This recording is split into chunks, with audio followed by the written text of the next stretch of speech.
मुरारी लाल जी महाराष्ट्र से। राधा वल्लभ श्री हरिवंश महाराज जी, कोटि कोटि प्रणाम। महाराज जी, मैं पिछले 3 वर्ष से आपका सत्संग सुन रहा हूँ। महाराज जी, कुछ समय पहले कुछ व्यभिचार दोष से ग्रसित हो गया था, पर जब भी अभी भजन में बैठता हूँ तो बार बार वही दृश्य सामने आता है और एकाग्रता चले जाती है। महाराज जी, बहुत मुश्किल में हूँ, महाराज जी संभाल लीजिए। देखो, मन एक सीसी कैमरा जैसा है। वो हमारे जो भी शुभ अशुभ कर्म होते हैं अनजाने में भी वो सब कवर करता रहता है। और जब हम भजन करना शुरू करते हैं तो इसका काम है, भजन मन को डिलीट करता है, जितने भी संस्कार हैं, निर्मल करता है, क्योंकि निर्मल मन प्रभु को पसंद है। तो जब हम भजन शुरू करते हैं तो डिलीट करता है। तो डिलीट जिस हम मैसेज को करते हो सामने आता है ना, ऐसे ही जो विषय डिलीट होना वो सामने आता है। हमें घबराना नहीं। हमारे पूर्व किए हुए संस्कार मन हमारे सामने लाएगा। ना उसमें चिपकना है, चिपकने का मतलब सुख बुद्धि, और ना उसमें घबराना है, द्वेष भी नहीं करना, वो नष्ट हो जाएगा। आप नाम जप करते रहिए, प्रभु की कृपा से एक दिन मन निर्विकार हो जाएगा। डरना नहीं है, वो मन के संस्कार जो हमने किए हैं। कभी कभी इतना गंदा विचार आएगा कि आपको लगेगा जब भजन नहीं करते थे तब इतना गंदा मन नहीं था, अब तो बहुत गंदा हो रहा है। ऐसा नहीं है। जो मन में जन्म जन्मांतरों की गंदगी है वो साफ, क्योंकि भगवान को निर्मल मन चाहिए ना, तो भजन हिस्से ही निर्मल होता है। अब वो मल को हटा रहा तब हमें दिखाई दे रहा है। जैसे यहाँ हमें गंदगी नहीं दिखाई दे रही, पर अभी झाड़ करके सोनी लगाए तो गंदगी दिखाई देगी। नाम जब मन को साफ करता है तो गंदी बातें सामने वो निकल रही। भावना करो, वो आ नहीं रही है, क्योंकि इस समय आप सत्क्रिया कर रहे हैं, भजन कर रहे हैं, तो असत क्रिया कैसे आ जाएगी? तो ये असत भावना कहाँ है? ये छुपी हुई मन की असत भावना बाहर निकल रही। धैर्य पूर्वक और भजन बढ़ाओ, मन निर्मल हो जाए, और उसी मन में भगवान की झांकी आ जाएगी, उसी मन में महासुख आ जाएगा। ये मन ही इंद्रियाणाम मनस्यास्मि। हाँ, बिल्कुल डरना नहीं है। राधे राधे महाराज जी, आपके चरणों में कोटि कोटि प्रणाम। महाराज जी, मैं भजन मार्ग पे आगे बढ़ना चाहता हूँ। महाराज जी, मन में लगातार डर बैठा हुआ है कि मेरे साथ कुछ बुरा होगा। बिल्कुल नहीं डरो। क्या होता है कि हमसे कोई ना कोई गलती होती रहती है। जब तक हम भगवान का निरंतर चिंतन नहीं करते तो वृत्तियां विषय की आती हैं, और विषय की वृत्तियों के द्वारा गलती होती रहती है, अभी या पूर्व में। उन गलतियों का परिणाम आता भय, दुख, शोक, बंधन, निंदा, जन्म मरण। एक क्रम है उसका। ये जो मन में भय आया है ना, ये कोई पूर्व का कर्म है जो अज्ञान आवृत करके मुझे भयभीत कर रहा है। एक जगह ऐसी है जहां आपको कोई भय नहीं सता सकता, वो है भगवान के चरणारविंद। अगर उनका तुम में अपनापन हो जाए तो हर समय आप देखोगे कि भगवान का बल आपके अंदर जागृत है, कि कहीं भय नहीं रहेगा। हमारा मन कई तरह से भयभीत होता है। हमारी प्राप्त सुख सामग्री न नष्ट हो जाए, हमारा प्राप्त सम्मान न नष्ट हो जाए, हमारा प्राप्त पद न नष्ट हो जाए, हमें प्राप्त शरीर न नष्ट हो जाए। इन्हीं बातों का भय रहता है, और ये सब परिवर्तनशील, इसमें भय नहीं करना है। जब रात्रि थी तो दिन आ ही रहा है, और दिन है तो रात्रि आएगी। कोई भी ताकत इसको रोक नहीं सकती है। भगवान श्री राम का राज्याभिषेक सुबह होने वाला है। पूरी अयोध्या आनंद से मगन है, और सुबह उनको 14 वर्ष का वनवास हो जाता है। पूरी अयोध्या में शोक छा जाता है। तो हम डरे क्यों? हम प्रभु के बच्चे हैं, प्रभु के अंश हैं हम, फिर हमें डर क्यों लग रहा है? कोई कर्म है जो हमको भयभीत कर रहा है, इसलिए हमें ऐसा कर्म करना चाहिए कि वो कर्म नष्ट हो जाए और भय हमारे हृदय में न रहे। भगवान की शरणागति का पहला लक्षण है निर्भय, दूसरा है निश्चिंत, तीसरा है निशोक। जितने भी भय हैं अधर्म के कारण लगते हैं, ध्यान रखना।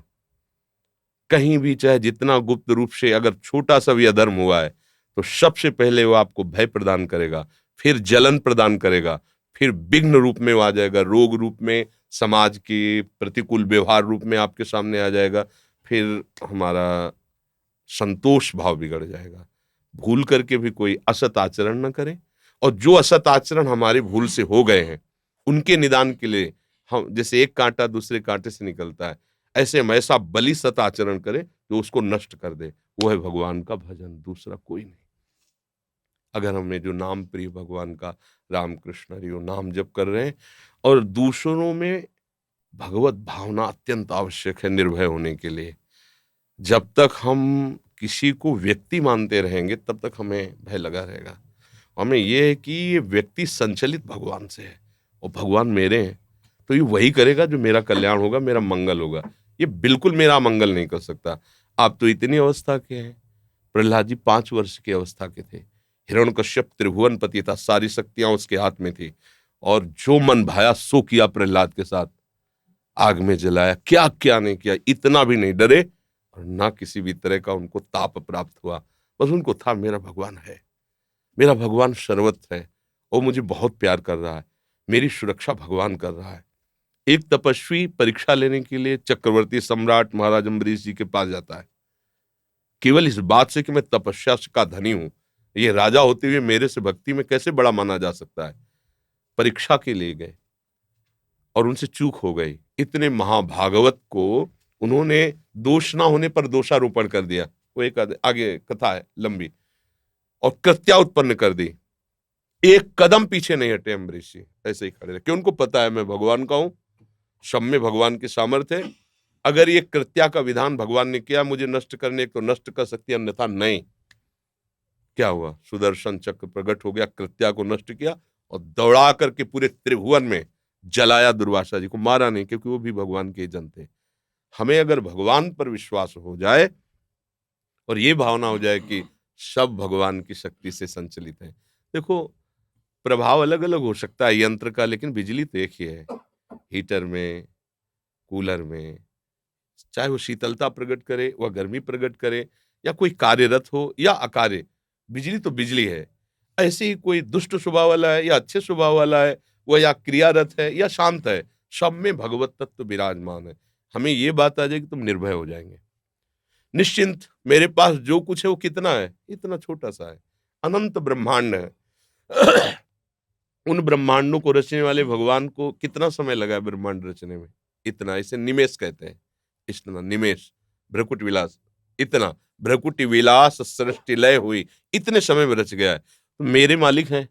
अगर किसी कारण से मेरा पद जाता है, मेरा प्रभाव जाता है, मेरी संपत्ति जाती है, मेरी अनुकूलता जाती है, तो मेरे स्वामी 1 सेकंड में इससे बड़ी अनुकूलता दे देंगे। मसका ही करें, बीरंचियज अजय ही मसकते। वो ब्रह्मा को मच्छर बना सकते हैं, मच्छर को ब्रह्मा बना सकते हैं। जो चेतन को जड़ करे, जड़े करे चैतन्य। जब इस बात पर विश्वास होगा तो आप निश्चिंत हो जाएंगे, और आप कभी शोकित नहीं हो सकते, क्योंकि आपके पास जैसे पारसमणि मिल जाए तो किलो 2 किलो सोना चोरी हो जाए तो आपको शोक नहीं होगा, क्योंकि आप उससे जितना चाहो बना सकते हो। ऐसे भगवान अपने हो गए, भगवान से हमारा संबंध हो गया, तो त्रिभुवन की राज्य लक्ष्मी जाने पर भी आपको शोक नहीं होगा, क्योंकि महालक्ष्मी उनके चरणों को सहलाती रहती है। वो प्रभु मेरे यार हैं, मेरे मित्र हैं, मेरे गुरु हैं, मेरे पिता हैं, मेरी आत्मा है। तो निश्चिंतता, निर्भयता, निशोकता तभी रह सकती है जब हम प्रभु का आश्रय ले और निरंतर नाम जप का अभ्यास करें। अंदर ही अंदर जो नाम आपको प्रिय हो वो स्मरण करते रहें, और कभी दूसरे का अहित ना होने दें। भगवान ने जो आपको सेवा दी, जो आपको पावर दिया, वो भगवान का पावर है। आप उसका प्रयोग करके भगवान की पूजा कीजिए। अगर लगता है ये अधर्म है, तो चाहे कोई मारे भले हमें, हम उसका साथ नहीं देंगे। अगर लगता है धर्म है, तो चाहे कोई मारे हमें, हम उसका साथ नहीं छोड़ेंगे। इसमें भगवान प्रसन्न हो जाते हैं। भगवान धर्मो रक्षति रक्षता, जो धर्म की रक्षा करता है, धर्म। अब अपने लोग क्या हो गए हैं, हमारी बुद्धि जो है वर्तमान के सुख भोगों में इतना आसक्त हो गई कि इन सब बातों की तरफ, वो तो भगवान की आपके ऊपर कृपा है जो आप ये प्रश्न करके समझना चाहते हैं। नहीं, पदाधिकार और विषय सेवन और प्रगट में वर्तमान भोगों की बाहुल्यता में सुख बुद्धि, ये इस मार्ग की तरफ चलना ही नहीं चाहती। वर्तमान की प्रभुता में ही डूबी रहती है, फिर उसका भविष्य बहुत गिरा हुआ होता है। क्योंकि अगर हमारे सत आचरणों के प्रभाव से पद मिला है, सेवा मिली है, और अगर हमने सत आचरण अब संग्रह नहीं किए, तो पूर्व के खत्म हो जाने के बाद हमारी गति खुद हम देख लेंगे कि हमारा निर्णय क्या होगा। ये टिकाऊ नहीं है, न ये शरीर टिकाऊ है, न ये पद टिकाऊ है, न ये संपत्ति टिकाऊ आपके पास जो है। ये कभी किसी और की थी, ये पद किसी और का था, कल किसी और का होगा। ये सृष्टि का क्रम है। आपको सेवा मिली है, सेवा कर लीजिए और स्वामी को प्रसन्न कर लीजिए, तो ऐसा पद मिलेगा जो कभी परिवर्तन नहीं होता। वो उनके चरणारविंद है, उनका सानिध्य है। मेघा अरोड़ा जी। श्री हरिवंश। महाराज जी, श्री हरिवंश, आपके चरणों में कोटि कोटि वंदन। महाराज जी, मन जानता है एकमात्र सत्य श्री जी हैं, तब भी माया में फंसे रहते हैं। जाप करते हैं तो अंदर कुछ और चलता रहता है। महाराज जी, क्या करें, कैसे करें, कैसे इस मन को किसका श्री जी है? में लगाएं? नहीं, जाना नहीं कि श्री जी सत्य है, अभी जाना नहीं। 1-2 हज़ार का नोट अभी डाल दिया जाए सामने, आप उठाने चले और हम आपको बोल दें कि विश्वास रखना ये नकली है, आप उठा लेंगे? जान गए ना, अब जान गए कि नकली है, इसलिए नहीं उठाएंगे। तो अगर सत्य श्री जी है और असत्य संसार है, अगर ये जान गए हैं तो फिर कैसे है? मतलब जाना नहीं है, केवल बात है, समझना आप। सच्ची बात है कि अभी बात है, जाना नहीं है। जे ही जाने जग जाए, हेराई जागे जथा स्वपन भ्रम। जिस दिन जान जाओगी तो संसार रहेगा नहीं, केवल भगवान ही है। मेरे तो गिरधर गोपाल, दूसरा न कोई। तो नाम जप करते हुए जो संसार की तरफ मन भागता है, भागने दो। तुम जहां जहां मन जाए वहां से हटा करके नाम में लगाओ, या जहां जहां मन जाए वहां ये भावना करो कि जब सृष्टि नहीं बनी थी तो ये प्रभु ही थे, सृष्टि के रूप में भी प्रभु ही है, और ये सृष्टि हटेगी तो भी प्रभु रहेंगे, प्रभु ही है, इस रूप में प्रभु ही है। तो आपको भजन बनता चला जाएगा, अनन्य भजन बनता चला। जहां पर बड़ा कठिन है, जब दुष्ट स्वभाव वाला कोई दिखाई देगा तो आप उसमें भगवत भाव कैसे कर पाएंगे? गंदी बातों में भगवत भाव कैसे? तो इसलिए जहां जहां मन जाए वहां से हटा के नाम में लगाओ, ये बढ़िया रहेगा। राधा राधा राधा राधा राधा, धीरे धीरे मन निर्मल होगा, तब वास्तविक जान जाओ। जब जान जाएंगे तो फिर बढ़िया खीर पुआ सब अच्छे बना हो, आपको कोई कान में धीरे से बता, विश्वास करना इसमें जहर है, मत खाना, आप नहीं खाएंगे। ऐसे ही जितने विषय भोग हैं, ये भगवान संत जन सब कह रहे दुख योनया, ये जहर है, दुख प्रदान करेगा, भोगना मत। पर हमें विश्वास नहीं है, तो भजन करोगी तो विश्वास बढ़ेगा, विश्वास बढ़ेगा तो आपके अंदर निष्ठा आएगी कि जो गुरु ने कहा, संत ने कहा, अब जो नहीं करना तो नहीं करना, ये बल आप में आ जाएगा। अभी क्या है कि बातें तो जान गए, अनुभव वाला जानकारी नहीं है, बातें तो जान गए, पर हम रोक नहीं पाते मन को, क्योंकि सामर्थ्य नहीं, बल नहीं। तो इसलिए नाम जप करो, जहां तक हो सके जो आचरण नहीं करने चाहिए उनको मत करो। अगर नहीं रोक पा रहे तो प्रभु से रो, उनसे प्रार्थना करो, प्रभु मेरे में बल दो, क्योंकि प्रभु के बल से ही इस माया पर विजय प्राप्त किया जा सकता है। खूब नाम जप करो, बड़े भाग्य, कम से कम इधर तुम्हारा मन तो आया, नहीं तो संसार से मन हटाकर प्रभु में लगाने की बात ही कहाँ रह गई है। इतनी मलिनता छा रही कि सब भोगों में ही जीवन व्यतीत कर रहे हैं।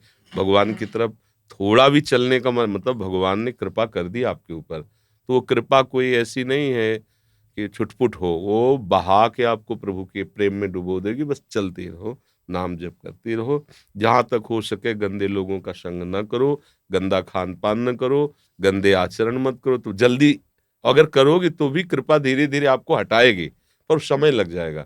अगर आप सहयोग करेंगे, जैसे दलदल में कोई फंसा हुआ है और आपको कोई निकालना चाहे और आप निकलने का सहयोग करें तो जल्दी निकल जाएंगे। अब बलवान निकाल तो लेगा, पर आप जबरदस्ती अपनी तरफ खींचे तो उसको ज्यादा श्रम करना पड़ेगा। ऐसे ही नाम, गुरुजन, महापुरुष ये निकालेंगे, पर आप उनका सहयोग करें तो जल्दी निकल जाएंगे।